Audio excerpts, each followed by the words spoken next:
Australia, 2007. Paraglider Ewa Wisnierska is in the wrong place at the wrong time.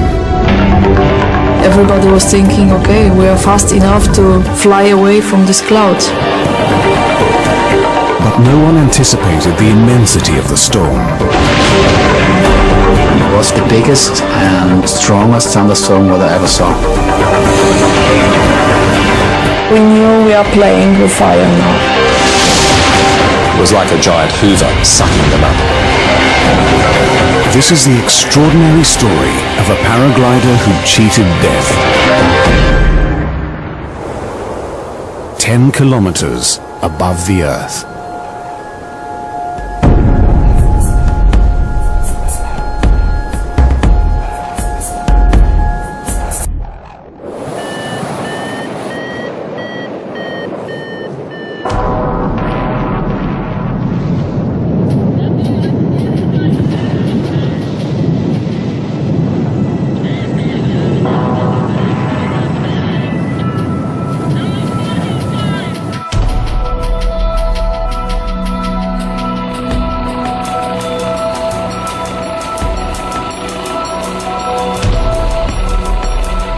In August 2006, one of the world's leading paragliders, Ewa Wisnierska, narrowly escapes death in a freak accident in the Swiss Alps.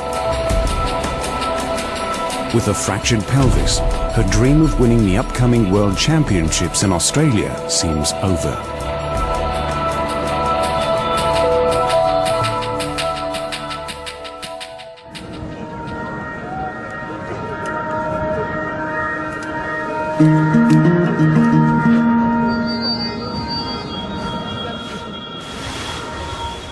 The beautiful thing in paragliding is you don't need anybody.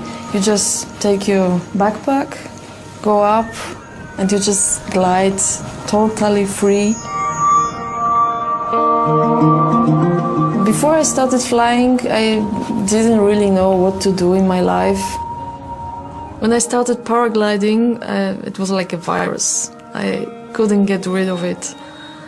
So I changed everything. I decided to live in a car, just following the competitions. So everything in my life was around flying. In only her 4th year of competitive flying, Ewa Wisnierska is already the top-ranked female paraglider in the world. Ewa Wisnierska, who is the first woman on this event. I was the German champion, then I won one World Cup, second one, third one, fifth one, and it's like collecting the titles, and the only title I didn't own was the world champion. So of course it was a big dream to have this one. Just 6 months after fracturing her pelvis, Ewa has fought her way back into contention for the World Championship.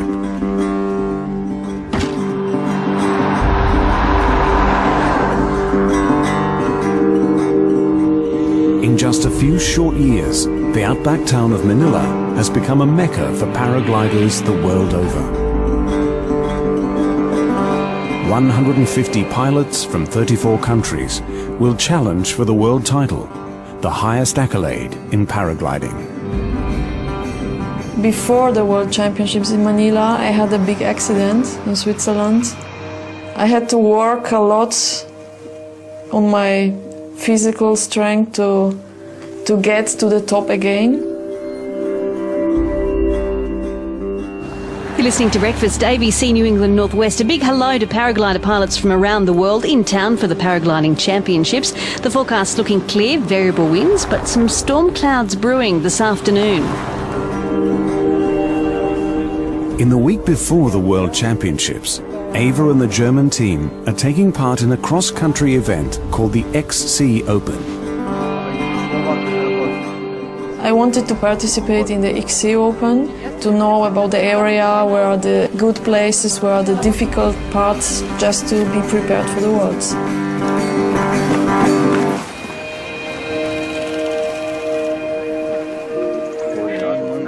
German team leader Stefan Mast is responsible for the safety of Ewa and the other 6 German pilots.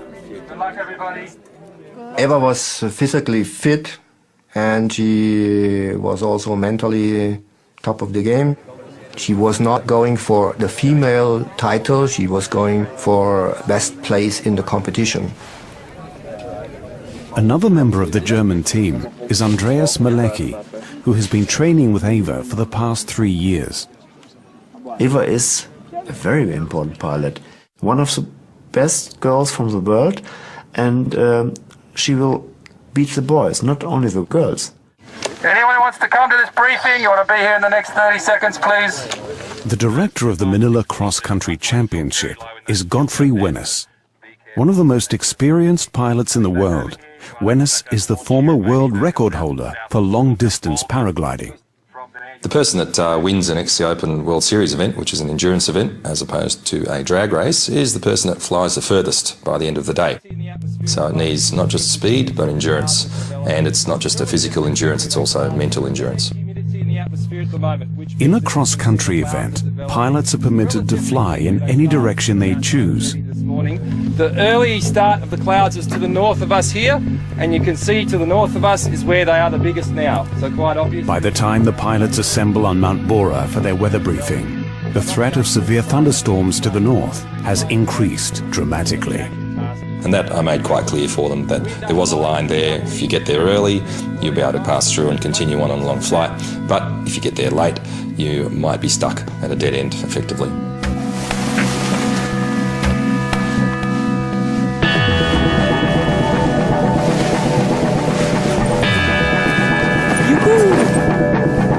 At 11:30, the pilots begin launching from Mount Bora. Basically, half an hour after the briefing, probably about half the pilots are flying, around 50 to 60 in the air at that stage, most headed north.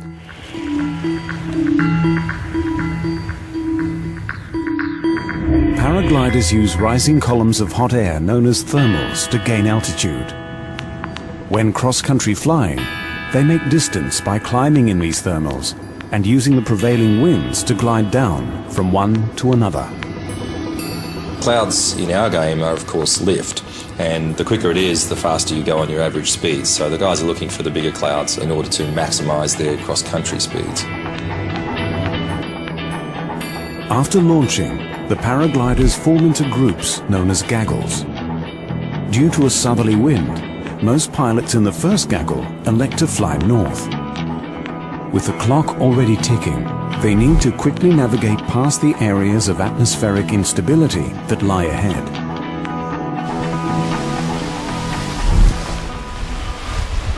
"60 minutes into the launch window, the German team prepares to take off. We didn't want to take off very early. We decided to let some people fly, so the air is marked. The thermals are already marked by the other pilots, so you can fly faster just following them. Ewa makes her pre-flight checks and sets her GPS track log to record.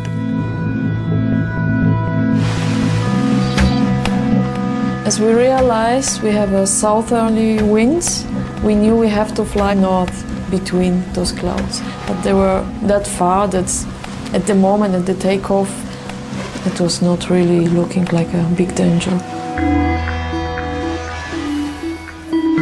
You could see the clouds forming and popping up all over the places, that there was more activity to the north, but there was no real thunderstorm or pre-thunderstorm seen at that time.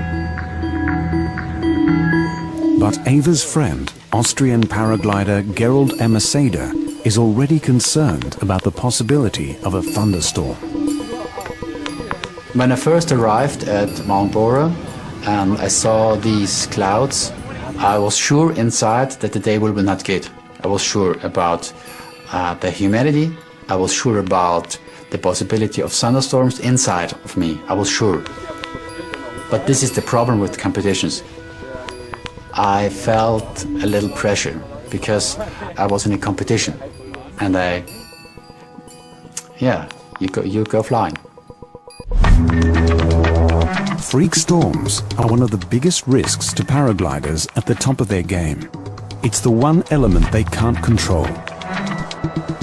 Once in the air, they're in constant radio contact with their ground crews, who monitor the weather and follow the pilots cross-country to retrieve them from their landing points. The first time I radio Stefan was when I was at the cloud base. Hier ist Ewa für Stefan. Ich bin 20 Kilometer vom Startplatz, Höhe über 2000 Meter und Flugrichtung Nord. Alles klar bei mir. The first part of the flight was actually easy. I followed the ridge north, and I think about 20 km, then the ridge stops and the flatlands begins. At the time when people were launching and flying, and for the first hour or two of their flight, they thought it was a relatively standard cross-country day, very unremarkable in every respect. The group split up into two, so Ewa was actually at the rear end of the lead group, so the front runners in her group were already through the section of clouds before the clouds started to get really big and strong above their heads. Gerald is now flying alongside Ewa at the back of the lead gaggle.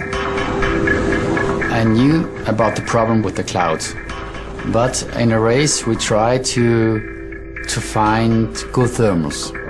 So on this day, our strategy was for our team to go between these clouds and to fly north as long as possible. 50 meters to their right is 42-year-old He Zhongpin, a member of the national Chinese team. Zhongpin had been flying since the 90s, and he was one of their senior pilots in the team, so the rest of the younger members of the team respected him. He was up there with the top pilots in the world, so he was right mixing it with them at that exact stage.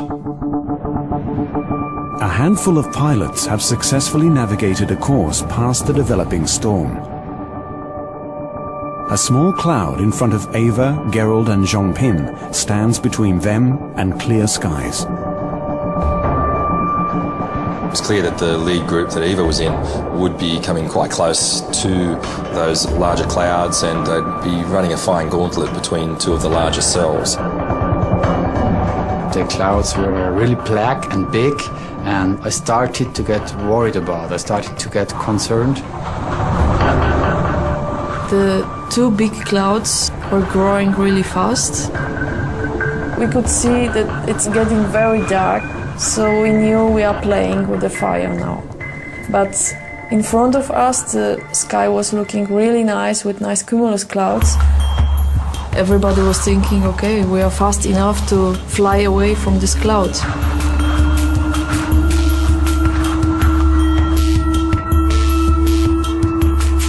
Being an XC Open, the pilots get to make their own decisions once they start flying. How you predict the weather to be is your own personal safety, and it can be the difference between life and death sometimes. So from the viewpoint of the pilots who were in the rear group, it was clear that up ahead there was a solid line of cloud developing. Most of the rear group elected to land at that stage.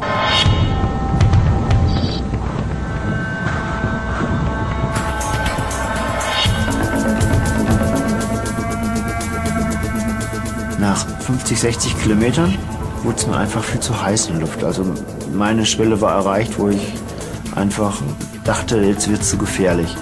Und dann funkte ich Stefan an und sagte, mir wird es jetzt zu gefährlich, ich gehe jetzt runter. Und in dem Augenblick habe ich dann gar nicht mehr realisiert, wo Ewa dann auch war. Aber kurz vorher war sie noch einen Kilometer vor mir. As dozens of pilots start going to ground, the severity of the storm cell is becoming apparent. The clouds were forming into very high clouds, and it started to rain. We knew there's a big difference between thunderstorms in mountain terrains and in flatlands, but actually at that time we underestimated it, of course. We could see a very tall, towering cumulonimbus cloud just reaching its mature phase, where it was starting to develop very, very quickly, and some rain was just starting to appear on one corner of it. I had a cloud in front of me, I knew I cannot pass below the cloud, otherwise I get sucked into the cloud with the thermal, so I decided to fly around. On the flatlands around Manila, storms normally develop slowly over a matter of hours. But today, the clouds are growing rapidly, forming a line of cumulonimbus cells. If these cells merge, they will create a severe thunderstorm.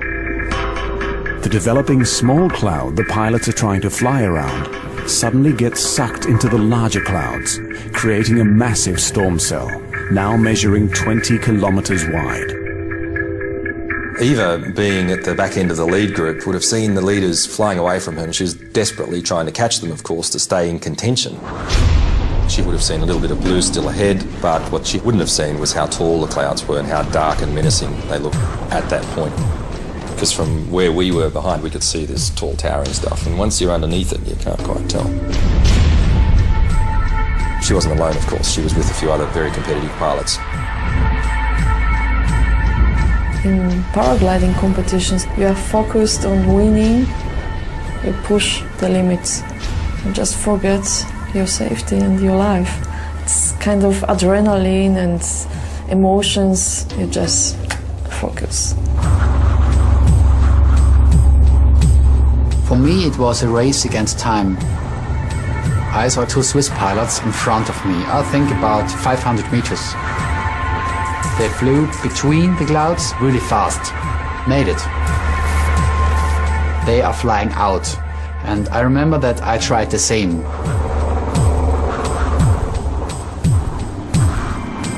We were not fast enough. The two clouds started to growing up to one cloud. It was like the cloud catched me and there was no chance to get out of it. The clouds came together to form one very large cloud, and when that occurred, it was basically game over for Eva and the other pilots with her. It was like a giant hoover sucking them up to great heights, and they couldn't do anything about it.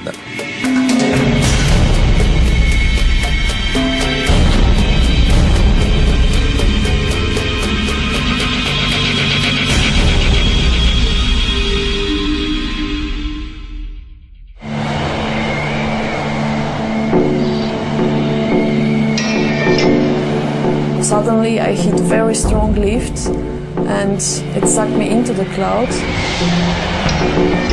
You can feel all the area of the glider pulling you up, and I felt pressed in my harness and just going up very fast. This phenomenon, known as cloud suck, is extreme lift due to a thermal at the base of towering cumulonimbus clouds. The taller the cloud, the greater the lift. At the center of the dreaded thunderstorm, this extremely strong updraft produces hail, rain, gale force winds, and cloud-to-cloud lightning. My heart was beating because I knew that we are now in a big shit and we have to go down as fast as we can. The pilots are forced to perform an emergency descent maneuver known as spiraling. A full spiral dive, the glider points at the ground, pulling a lot of G-force. Your face starts to feel like it's going back, your arms become very heavy, and all the time your instruments are beeping at you like crazy, the GPS is going and your compass is going around in circles. And that, in effect, is a very hard position to hold as well, but they know if they release it, that they'll get sucked up even quicker. I just couldn't manage, just physically. The power in the spiral is so strong that I almost black out. And that spiral dive can lead to descent rates in the still air of around 20 meters a second. But the updraft itself would have been doing upwards of 30 or 40 meters per second when she got inside the cloud. So effectively she had no way to escape it whatsoever. She was stuck. I saw Eva on the left side of my field of vision. She made the spiral for 1 or 2 minutes, but then the thermal was so strong that it was like a hand picked her up and took her out. Moments later, Chinese pilot He Zhongpin is also sucked into the storm. Ewa's friend Gerald continues to spiral to try to break out of the updraft. Gerald didn't realise at the time, but when he popped out the side of the storm, he was very lucky. He was just on the edge of the big storm that sucked up Ewa. I got in a smaller thermal, then I had the chance. It was just a chance to go down. I was outside of the cloud. I saw the farm, I saw my landing field, and I was sure that I can make it.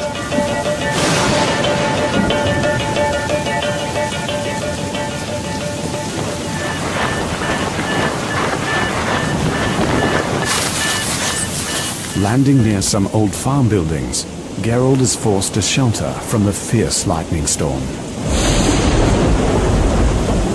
I ran to the other pilots, to the shelter. The lightnings were so strong and the wind is blowing, and we realized that maybe we can have a problem with the lightnings.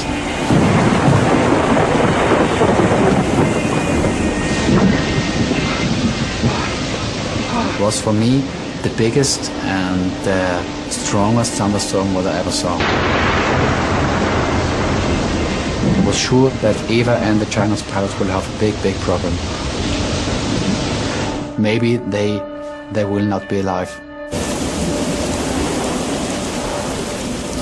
Gerald makes contact with the Austrian team leader.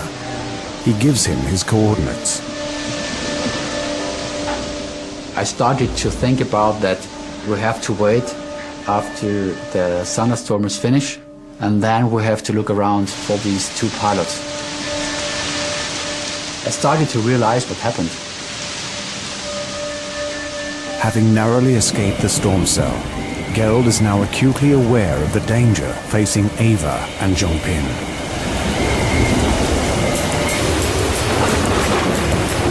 I was very scared to be inside this thunderstorm. It's like you are in the middle of the ocean and suddenly you have 100 sharks around you. You cannot do anything. The only thing she could do was to keep the glider flying. That was critical. You don't know where you are in relation to the wing half the time because it's almost pitch black. So she's just trying to guess what's happening, feel the pressure in the brakes to understand if the glider's pitching forwards or backwards, with the hope in the background that maybe, just maybe, the storm might spit her out one side before it takes her up into the icy heights. In an extraordinary feat of endurance, Zhongpin has battled his way to the edge of the storm cell. All of a sudden, as he was a little bit further away from Ewa and more to the edge of the storm cloud released him and he started to come down. And at that point, lightning struck.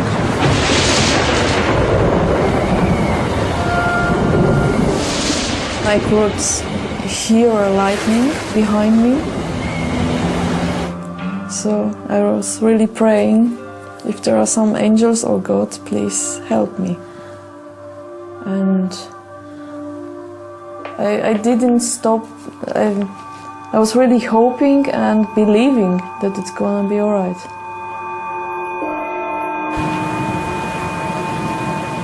Driving the German retrieval van, team leader Stefan Mast remains unaware of the danger Ewa faces.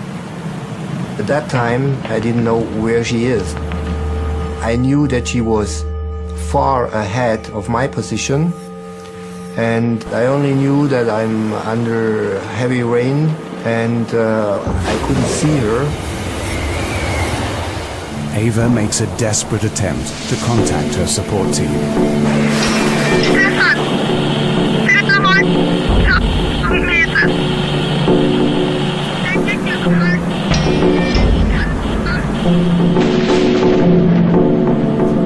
After there was no response anymore, for me it was clear that this situation has a big potential, that this pilot will be the first I cannot bring back alive. The lowest layer of the Earth's atmosphere, the troposphere, provides just enough oxygen for humans to survive. In mountaineering, the air above 7,000 meters is known as the death zone, where the body uses oxygen faster than it can be replenished.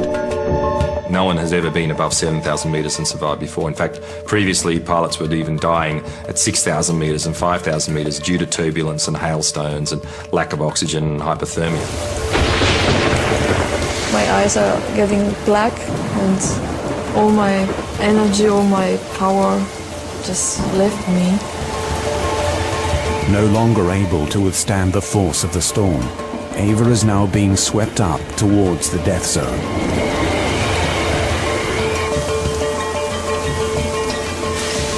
While waiting for the Austrian team to pick him up, Gerald calls Ewa's team leader, Stefan Mast.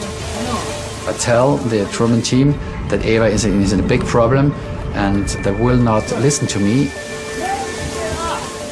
I was frustrated and I was angry about it. I was angry about it because I had lost friends in thunderstorms. This was so big, and the thunderstorm, the lightning, I was in a position where I had no chance to help Ewa because it was raining like hell. Stefan receives a radio call from team member Andreas Malecki, who has landed 10 kilometers away. I was glad to have another radio call from Andreas Malecki, who reported his position where he safely landed, and I could take care of somebody from my team. But during the whole time, my thoughts were, of course, with Ewa. Ewa has now reached a height of almost 7,000 meters. She is now just below the death zone. Her GPS recording device was recording climb rates in excess of 40 meters a second at times, which is an incredible climb rate. Having been taken up into those heights so quickly, she only had 2 minutes to acclimatise. The atmosphere is getting thinner, there's less oxygen there. It's getting colder, down to minus 40 degrees, minus 45 degrees. And then she passes out, blacks out.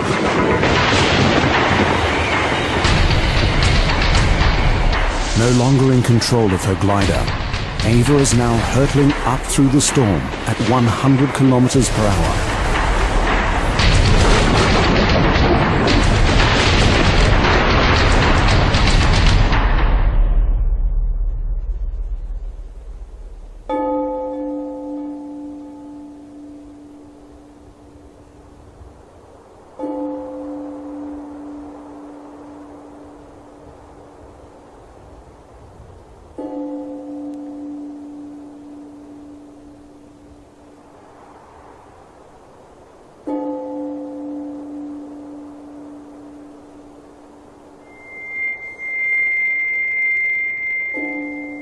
Ewa's track log reads 9,946 meters.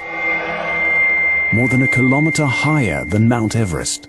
She's at the very edge of the stratosphere.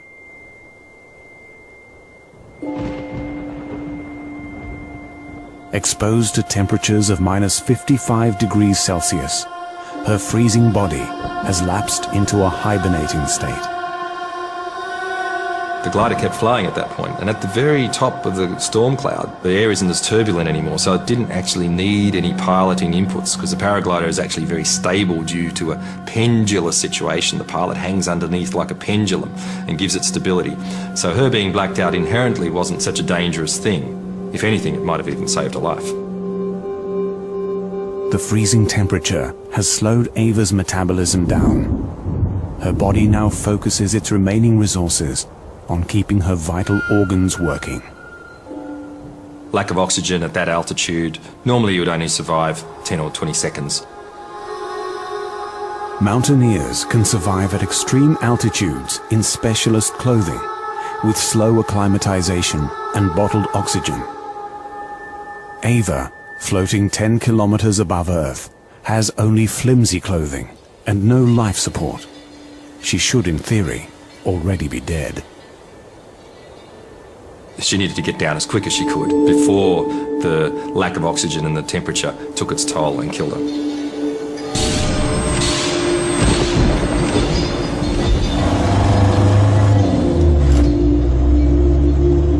With the storm finally having passed, Stefan locates Andreas Malecki. Er kam dann auch aus dem Auto raus und und machte eigentlich keinen guten Gesichtsausdruck. Und er sagte mir, Ewa ist in der Wolke. We were aware that one of our pilots was missing, and he said that he thinks that we will not see her again.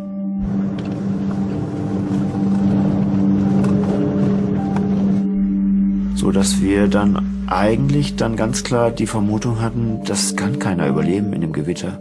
Wenn man auf 4000 Meter ist und immer weiter nach oben gezogen wird, da ist Hagel, da ist Blitzschlag, da ist Erfrierung, da ist alles Mögliche. Das kann man nicht überleben. The German team starts to sweep the vast Manila flatlands for Ewa. If she had escaped the storm and managed to land, she will almost certainly require medical assistance. Ja, also ich habe dann direkt versucht, Ewas Handy anzutelefonieren. Und da war kein Freizeichen, also da hörte man gar nichts, also der Anschluss war tot.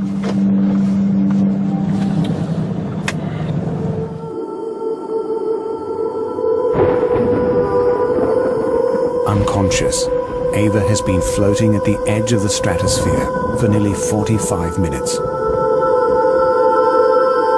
No human has survived at this altitude for this length of time before.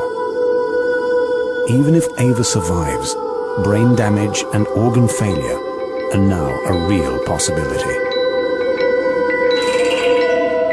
There's Ewa at over 30,000 feet in the ice crystal zone at the top of a storm cloud, being suspended by 6 kilograms of nylon called a paraglider. Her body was slumped to one side as she was unconscious. As she was leaning to one side, the glider developed a turn, a very long, lazy turn, and that's evidence from what we saw on the track log. So for about 40 to 45 minutes, she was doing very large and very smooth 360-degree turns. At minus 55 degrees Celsius, Ewa's wing has iced over, and her harness is now heavy with hail. Suddenly, the wing stalls and collapses.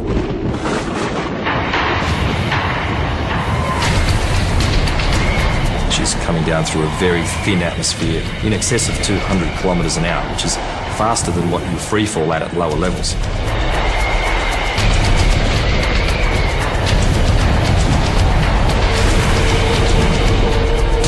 So short of the lines actually snapping, it doesn't get much worse than this. She hasn't got very many seconds to go before she runs into the ground. But after dropping nearly 3,000 meters, something miraculous occurs.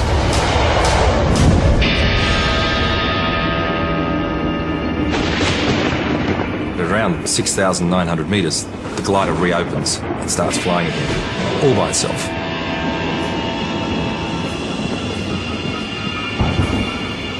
And Ewa then at that point comes to.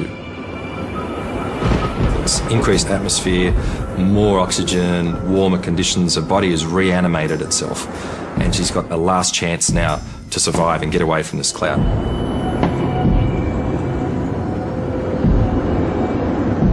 When I woke up, I didn't know for how long time I was unconscious. It seemed to me like it was a few seconds or maybe a minute. I scratched the eyes of the screen of the GPS to see the altitude, and I was still on 6,900 meters. Ewa is now just below the death zone.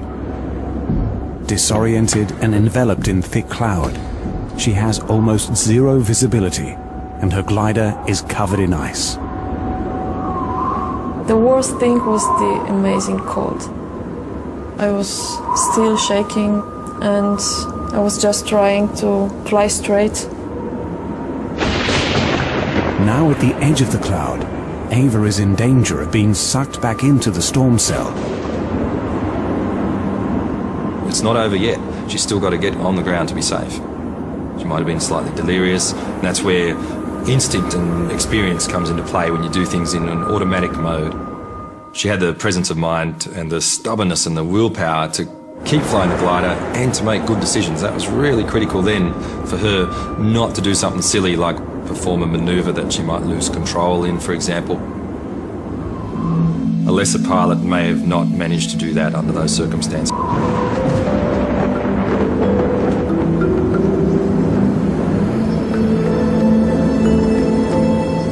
I knew I'm so close to death, and the only persons I was thinking about were my parents. I couldn't imagine my parents if I would die there. And I was praying, no, no, no, no, please, not here, not now. And that was all. Only to survive and to concentrate on what I can do.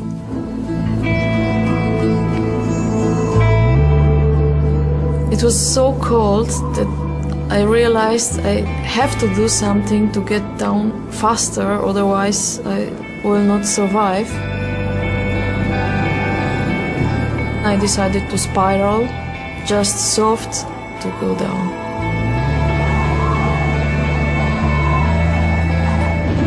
It's still a long flight to come down. I knew that the glider is full of water and ice, and it will be very dangerous. All the time I was fighting, I knew I will never give up. And it was actually the only thing, to concentrate what you can to do and don't give up.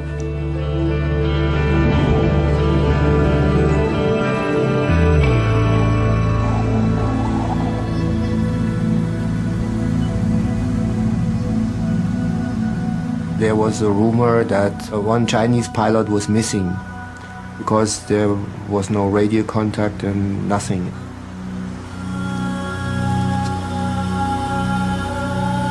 The discovery of Zongpin's body came as a bit of a shock to everybody. We had hoped he survived. The body of pilot He Zongpin was discovered 4 kilometers from where he was first sucked into the storm. The lightning strike had killed him instantly. That affected the entire community that was there in Manila at the time. All the pilots were extremely down about it, and of course the Chinese pilots were in quite a state of shock that that had actually happened to one of their more mature pilots. That was something that was very unexpected.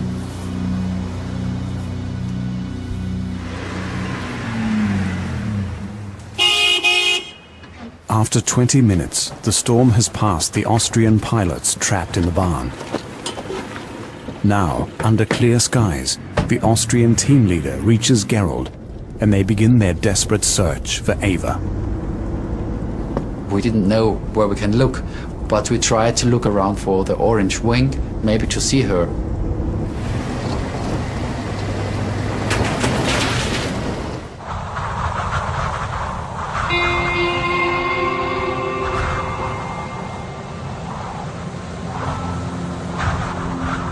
When I saw the Earth, it was the most beautiful moment, like coming from the cosmos, coming back to the Earth. After 45 minutes, slowly spiraling her way down, Ewa is now 7 kilometers from where she was first sucked into the storm. I could see a small farm. I just turned against the wind and could land safely.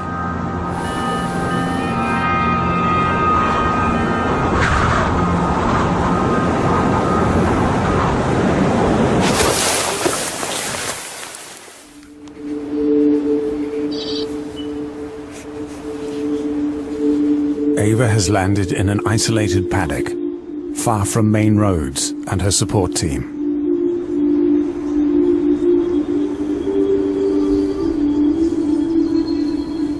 I didn't care about how long does it take to get home or if somebody's going to find me. I knew I survived, and this was the most important.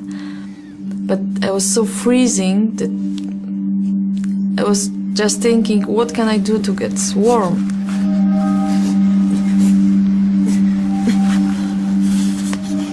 I started to run away to get warm, but I was too tired, so I just curled down.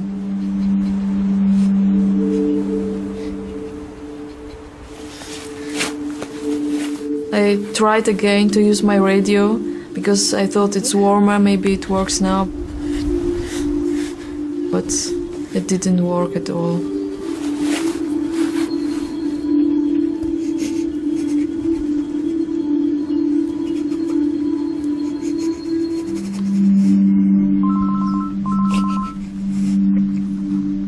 Suddenly I could hear my mobile phone.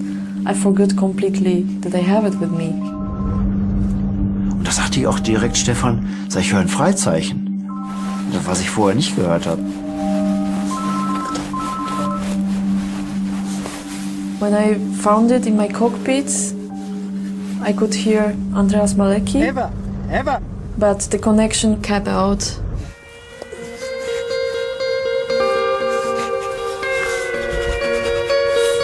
The reception was not perfect, so I decided to write the coordinates for my GPS in an SMS and send them when I have the reception again.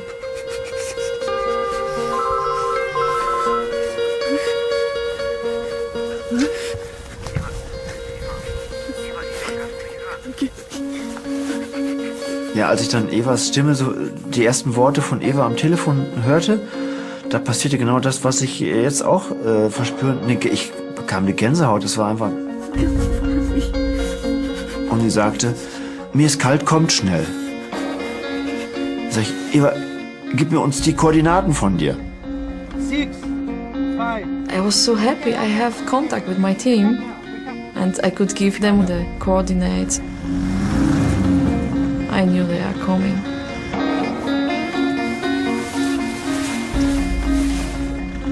With confirmation that Ewa has survived the storm, her teammates still need to pinpoint her exact location in the vast Western Plains. Ewa's core body temperature has dropped below that required for normal metabolism and bodily function. She is in danger of dying before help can reach her. The Germans suddenly realize that Gerald and the Austrian team are only 20 kilometers from Ewa's location. When I found out that Ewa is alive, I felt pressure to go there as quick as I can. I thought that the chance is very small that she will stay alive.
The Austrian team is shocked to find Ewa's paraglider still intact and her harness almost completely filled with ice and hailstones.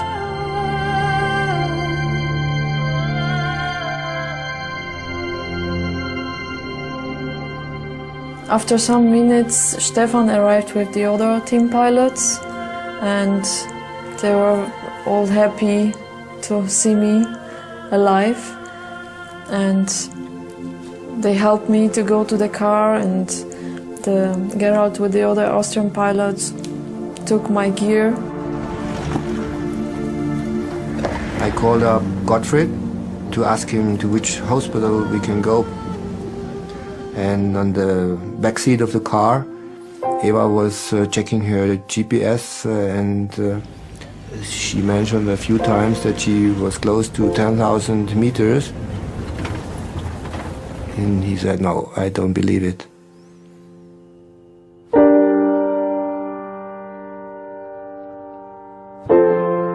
Die haben wir dann so einfach abgetan. So ein Gerät muss ja nicht optimal laufen, haben wir gedacht vorher.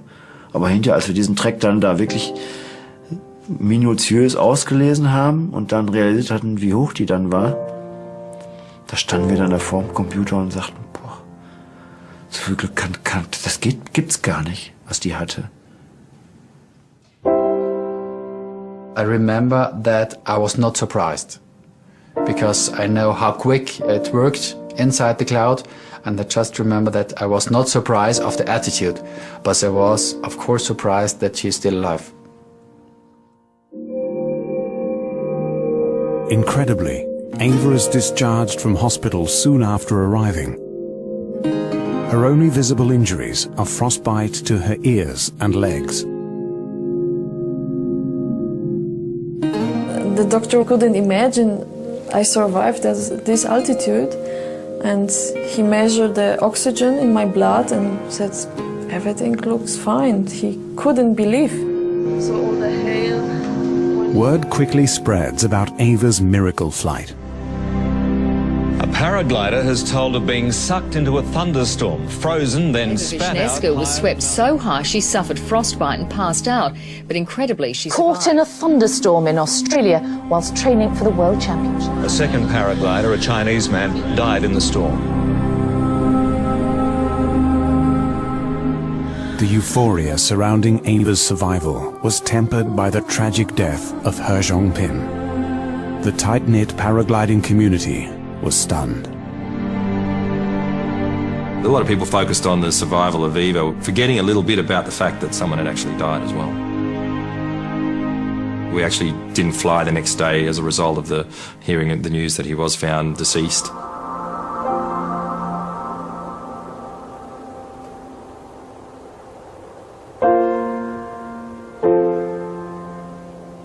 Ewa was shocked because at the moment where the track clock was stopped, probably by the lightning, the distance between Ewa and this Chinese pilot was only 500 or 600 meters.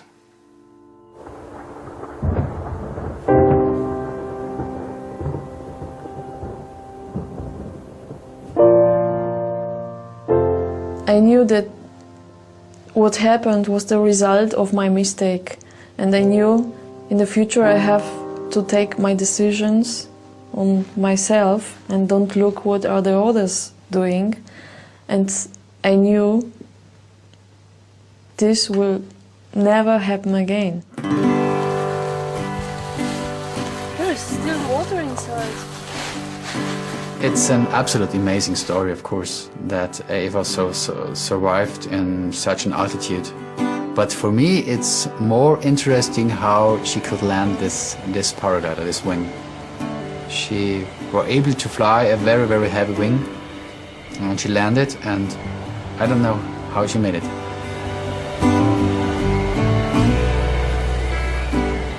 This is incredible, unbelievable. She survived, she wanted to live, and she wanted to go further. Das gibt's kein zweites Mal sowas, dass man das überlebt. Und einem noch so gut geht danach. Also das war auf jeden Fall ein Wunder.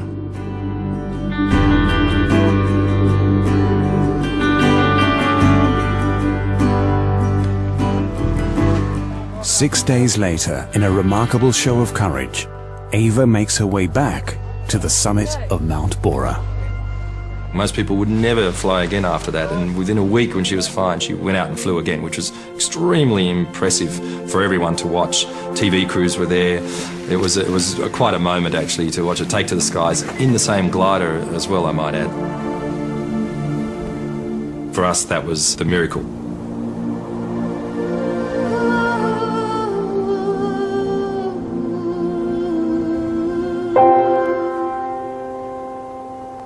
I wanted to be alone and to have my peace. I had to think about the Chinese pilot. I couldn't understand why I could survive and him not. But then I knew, okay, I was lucky. Maybe I have some special reason to stay in this world.